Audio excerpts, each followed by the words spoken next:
Hello and welcome back to the channel, guys. I am your host, Vortex, and you guys are right here inside Vortex Sound Studios, home of MobileMusicPro.com. Thank you so much for joining us. We have a very exciting video for you guys today. We're going to be talking about Cubasis 3. Now, guys, this is super exciting and happy for us because Cubasis is our DAW of choice. So this is what we use on a daily basis. And now seeing this new release come out, you can bet that we were definitely there day one. Speaking of which, guys, just a quick shout out to Chick on the Beat for making a video letting us know how we can upgrade and transfer our in-app purchases over to Cubasis 3 from Cubasis 2. So shout out to you guys. Thank you so much. Now, guys, this is not going to be a full review or even a full walkthrough or anything like that. We wanted to give you guys our first impressions, our initial reactions, kind of letting you guys know how we feel about Cubasis 3 and some of the new features that they've implemented. Now, guys, we will be doing a full series on Cubasis 3 in the very near future, so make sure to stick around and subscribe to the channel for that. We have a lot of things coming about Cubasis 3. So once again, thank you guys so much for joining. If you are new to the channel, make sure to subscribe. Definitely make sure to hit that thumbs up button so that we can get more people excited about mobile music production. So without further ado, guys, let's talk about Cubasis 3.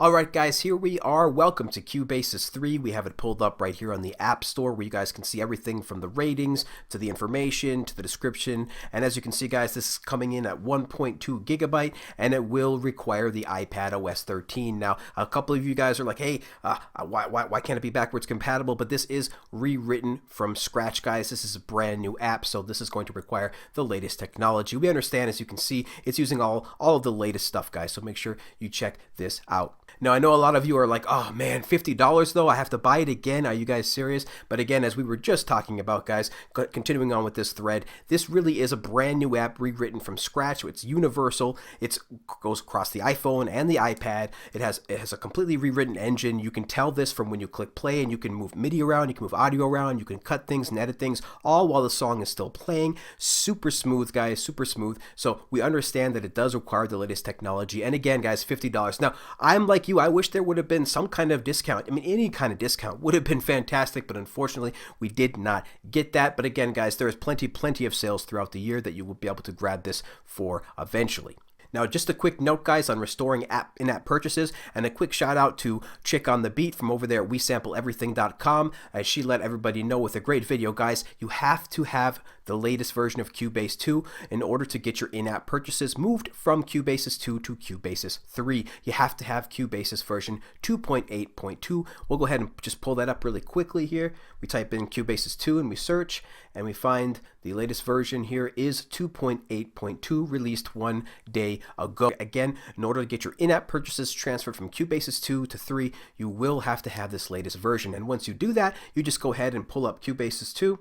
Once that's pulled up, it will bring up a screen and greet you with the message that says Cubasis in-app purchase transfer. Use all the add-ons that you've purchased with Cubasis 2 in Cubasis 3 for free. You just click that big transfer button and you guys will be all set. And as you can see, we'll pull up Cubasis 3 and show you guys that our in-app purchases did transfer.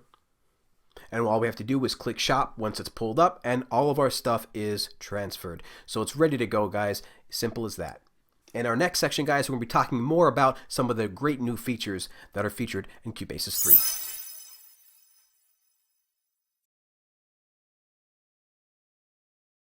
Alright guys, now it's time for the most fun part. We are going to go into the brand new features of Cubasis 3. Now as you can see, it very much looks very similar to Cubasis 2. We have a standard track pulled up here. It's actually a trap track, and we have a few of these drum tracks here that you can see. Kick, snares, snare buildup, hats 1 and hats 2. And what we're going to do is we're going to go and actually do the group track feature first. Now this is a long awaited feature, guys, from many people out there. I know I myself and many others have been waiting for this, so let's go ahead and get into this. So all you have to do, guys, is click the add button down here. We'll actually use the mouse so you can see better. We'll click the add button and there's a new menu that comes up that says group. So we're going to click group, and from there you just literally select the tracks you want to put in this particular group. We're going to select all of them here: the kick, the snares, the snare buildup, hats 1 and hats 2, and that's it. You've now selected them and they are now routed into this group. This group is now called group 2, and you guys can see it here. It is purple. It is group 2, and of course we can just rename this real quick to drums group or drums bus.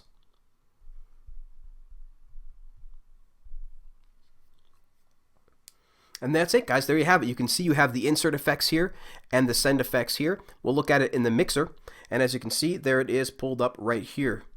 This is the drums group. Now, from here, of course, you can just click the E and access all of the insert effects. Now, if you want to get rid of this, guys, it's very, very simple. You just click delete. But before we do that, we'll just click on it again and click on the routing, and then click track inputs. This will bring up that dialog again where you can select which tracks are in this group. So if we just want to unselect some, we can just unselect some if we want. No, we don't want those, or don't want this one. And then that's it, guys. And then we can just click the actual drums group and then just click the delete button when we don't want it. And that's it. It's gone. And that is creating groups now in Cubasis 3. Super easy and super intuitive. Alright guys, and the next feature we want to bring your attention to is the split screen capability, the ability to have an AUV3 instrument and an effect on screen at the same time. So let's go ahead and show you this, guys. We are bringing up the Poison 202 synthesizer on Cubasis 3. We have that displayed. You guys will notice it looks very similar to Cubasis 2, but there is this arrow on the far left that we can click, and that will minimize the instrument, and we'll show you this again, guys. We'll click that arrow and it'll minimize it and then show it large again. So very, very sleek, very, very intuitive. And of course, it's the new Cubasis 3, so we can expand this and make it larger just by dragging. All right, now let's go ahead and show you an effect at the same time, but first close this browser so we can see this in its full glory. We'll click the insert effect and we'll click on the Studio EQ, and we can see that that brings it up 50% of the screen, guys. We have 50% of the screen being taken up by the effect and 50% being taken up by the instrument. And of course, you can affect both of these simultaneously. I'm now moving around the envelope and the EQ band at the same time, and now the pitch and another band at the same time. So very, very easy, guys. Very, very intuitive, very, very slick. And we'll go ahead and close the instrument and show the effect, and very, very easy to see. And of course, we can expand this effect up and large. And all of the effects now native inside of Cubasis 3 will expand like this. We can click on the channel strip and you can see, bam, it is very, very intuitive and very large. Now you can see this gorgeous interface taking up more than 50% of the screen when it's by itself, and you drag it all the way to the top. It's absolutely beautiful. All the instruments were rewritten like this, guys. This is part of the entirely rewritten from scratch type of mentality that Cubasis 3 took. This is the approach that they took. Very, very great, guys. Alright guys, the next feature we want to talk about that gets us really excited here is the ability to have a full screen mixer. Now, of course, other DAWs have had this for a while, guys, so people have been screaming to Steinberg, please guys, please support this, and now we have it finally. So we can click on that mixer. We of course have a Cubasis 3 project pulled up here, guys, with 3 different tracks, all using Poison 202. We'll click on the mixer. That will bring it up. Now, it looks very similar to Cubasis 2 at first, but you'll notice these 3 buttons on the right-hand corner, the small, medium, and large. This actually affects the sizes of the faders and can make them wider or skinnier. And if you look at the XL, you'll see that it shows the most detail from the decibels from 0 all the way down to 60. And we can, of course, like anything else in Cubasis 3, drag this up and down. We can drag it all the way to the top, effectively making this full screen, or drag it all the way back down like it used to be. And guys, again, when it's up like this at the full screen level, you have huge amounts of fidelity. You can drag this so small, guys, and go very, very small, very, very large, really, really easy to use. And if you look at the channel mixer, it's now really easy to be able to pan left and right, because you can click on it and drag your finger all the way down to the bottom of the screen if you want, while still being able to, having your finger held on the iPad, be able to move left and right and make that pan just exactly what you want, dial in the exact amount that you need. So again, guys, this is really, really great. We're going to be using this all the time. A must-have feature now, finally, highly requested feature, finally now available in Cubasis 3, a full screen mixer.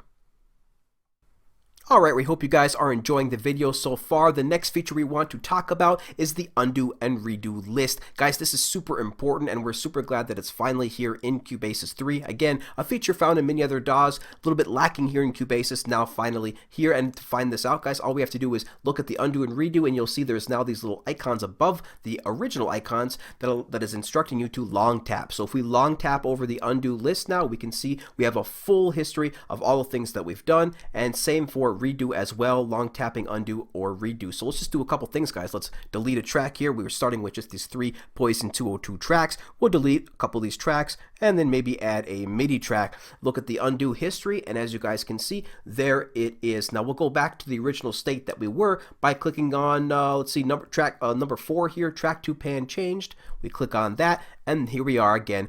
just like before, left with our 3 Poison 202 tracks. And now this is very, very easy to use, guys, as you can see, and many other DAWs now finally here. Let's go ahead and click on the setup just to show you guys one final feature. If you go click on the setup icon and in the project, that is where you'll find the undo history size. So you can here just quickly clear the history and just tap that once, and then all of your history will be gone. And then you can show how many history steps you want to go. The default is 100, and there you go, guys. Very, very simple to use. If we click on you'll see that since we've clicked that button that says cleared our history, the undo and redo are now empty and grayed out, so you cannot click them. Again, we'll just delete a couple tracks here and then add a MIDI track.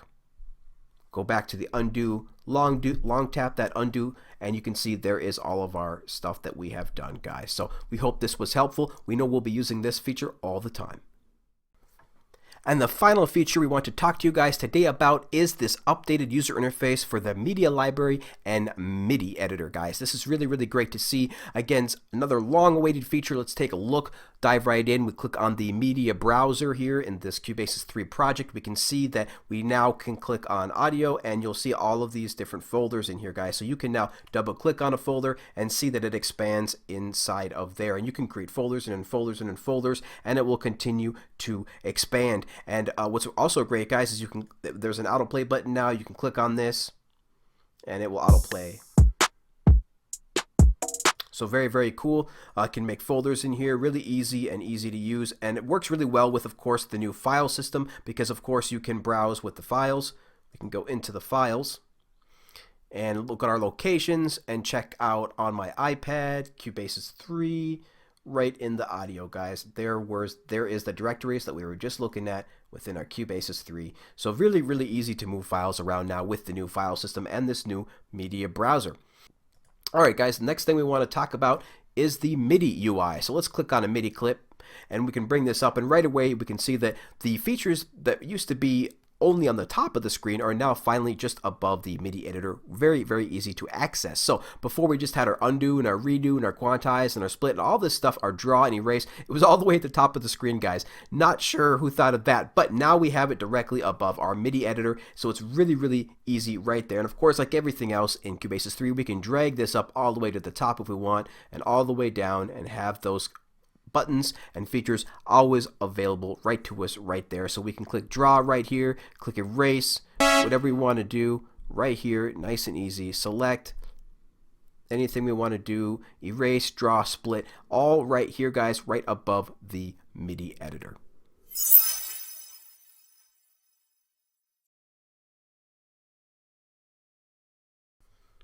Alright, guys, now it's time for the not so fun part of the video, where we bring up some of the current issues that we found while working with Cubasis 3. And the first thing we'll bring up, guys, is that the ability to actually edit your MIDI sampler presets is not going to come for a little while. They actually had to cancel that at the last minute, so that you can find that information on the forum, on the Cubasis forum. That will be coming soon. The next thing I want to bring up, guys, is a bit of a strange issue, and again, this doesn't happen all the time, but this does happen once in a while, which is when you're trying to paste audio right next to each other, that new audio that has been pasted simply doesn't work. It's almost like it's been silenced. So we'll go ahead and try this right now, guys. We're going to erase one of these snares, and we're going to copy this snare here, copy the snare, and we're going to paste it right after it, directly after it, and we'll see that it will not play these snares, guys. So it'll play the first snare, but it will not play the others. Let's play. As you can see, it did not play those other 3 snares. It only played that first one more time. All right, so now let's go ahead and erase these. And then what we're going to do is we're going to paste it a little ways away from the actual WAV file instead of directly after it. And we'll move these guys to the left here, and we'll paste another one, drag it over to the left, and paste another one over here, just to show you guys that it does work when you're not pasting it directly next to it. And again, this doesn't happen every time, but here you go, guys. It should play all 4 snares now, and there you have it. The next issue, guys, I want to bring up is, it's not so much an issue, it's more of a personal preference, but I think this is how it should act. Very, very similar to how audio share works. So let's go ahead and bring up the media browser. We'll go into our audio and we'll play a couple loops here, and you'll see, guys, what happens is when you have autoplay, actually when you click autoplay, what happens is that it's not very much of an actual autoplay. It actually won't go ahead and play the very next thing right after it. So let's click it real quick. As you can see, guys, like it won't go to the next. I'm not sure what autoplay means to you, but to me it means continuously playing until I tap that button otherwise. So how the functionality should work is when I click this autoplay, it should play everything underneath that until I untap that autoplay. But as it currently stands, it's basically just a play button. It's actually not an autoplay button. So hopefully that gets fixed in the near future.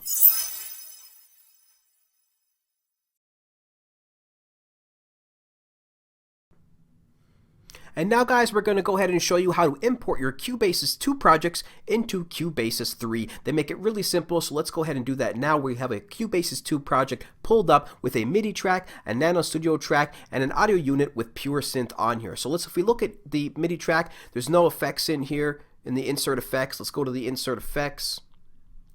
We have just the channel strip and the EQ on the Nano Studio, and then an active EQ on the Pure Synth. So if we look at the EQ settings, we can just want to take a quick gander here to make sure that it looks the same once we transfer it over. Now we'll go to the Nano Studio second track. Let's go ahead and add a audio unit effect on here. Let's see, how about the F16 filter? We'll set the setting to be all the way to the left. Let's also add a studio EQ in here and we'll just cut off the highs here. Now, let's go ahead and show you guys how to import a project. Now, make sure we have all these settings set. Let's go to Media, and then we're going to go to our projects here, which is the AB example, and we click on the Share button. That's going to bring up a menu where we click on More, and then we click on Save to Files. Now, where I like to save it, you guys can save it anywhere, but I actually like to save it in the project directory of Cubasis 3. So as we can see here, we have the Cubasis 3 directory, and then projects. We'll go ahead and click Save as AB example. Now, that'll just take 1 second to save. Now we'll just go to Cubasis 3. And under our projects menu here, we're going to click on the Import. And we're going to choose Files. And we're going to choose the directory again where we saved it, which is this Cubasis 3 project directory. We can see we have the AB example.zip file right here. We'll just click on that. And it has now been imported. So let's go ahead and open up the project, AB example. Make sure that everything loads up correctly. We have our MIDI track, we have our audio track, and finally our pure synth track. If we look at the MIDI and the audio, let's look at the audio here. We have our F16 filter, and it is set the same setting as it was in Cubasis 2. Same with our studio EQ. Let's double check that EQ on the pure synth track, and here we go, just like it was in Cubasis 2. So that is how simple it is, guys, to import your Cubasis 2 projects into Cubasis 3.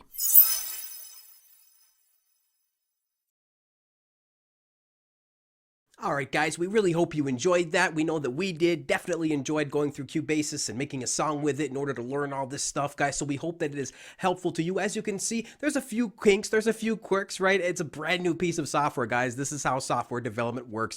Things take time, but the bugs do get ironed out over time. So we're really, really excited to see the coming patches for Cubasis 3 and to fix all these bugs that are going on. But guys, as you can see, there's just so many new features that improve workflow on a day-to-day basis. I know that for us, for sure, there's at least half a dozen to a dozen different things, guys. Even something as simple as being able to click the X on a name so you don't have to hit the back button over and over and over again to remove the name of the title of a track, guys. I mean, just basic stuff. We're not asking for much over here. So we really are really excited about this update and what's to come in the future of Cubasis and iPad and mobile music production in general, guys. So we hope you guys will stick there with us. Thanks so much again for joining. We really appreciate it. Hope you guys enjoyed this video again. If you're new to the channel, guys, make sure to subscribe, hit the thumbs up, get more people excited about mobile music production. And if you guys enjoy videos like this and want to help support us and other channels like us, definitely check out our Patreon, guys, at patreon.com/mobilemusicpro. Until next time, guys, we'll see you later.